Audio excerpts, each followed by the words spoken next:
दिल्लीचे मुख्यमंत्री अरविंद केजरीवाल यांना जामीन जस्टिस सूर्यकांत यांनी जामीन मंजूर केलाय।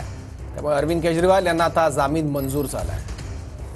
आणखी माहिती घेऊ आपले प्रतिनिधी संदीप राजगोळकर आता आपल्या सोबत आहे। संदीप, सौरभ, या घडीची सगळ्यात मोठी बातमी म्हणावी लागेल की आम आदमी पक्षाला आणि अरविंद केजरीवाल यांना हा मोठा दिलासा आहे की अरविंद केजरीवाल यांना अखेर जामीन मंजूर झालेला आहे। सुप्रीम कोर्टाने हा जामीन दिलेला आहे।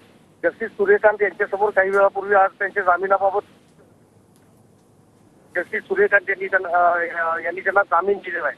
आपल्याला माहिती आहे, राजधानी दिल्लीमध्ये जे मध्य धोरण घोटाळा होता त्यामध्ये घोटाळा झाल्याचा आरोप जो आहे तो केजरीवाल यांच्यावर होता। आणि यापूर्वी संजय सिंह, उपमुख्यमंत्री मनीष सिसोदिया, त्याचबरोबर के कविता हे तिघही महत्वाचे नेते याच घोटाळ्यामधून बाहेर आले होते। त्यांना जामीन मिळाला होता आणि हा सीबीआयच्या कोठडीसाठी मिळालेला आहे असं सांगावं लागेल प्रेक्षकाला।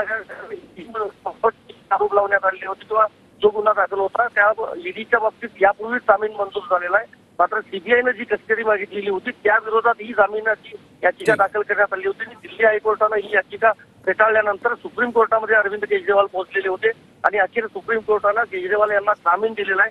आता बघावं लागेल पुढच्या 48 तासांमध्ये कदाचित केजरीवाल हे बाहेर येतील, त्यामुळे मोठा दिलासा म्हणावा लागेल मुख्यमंत्री अरविंद केजरीवाल यांना।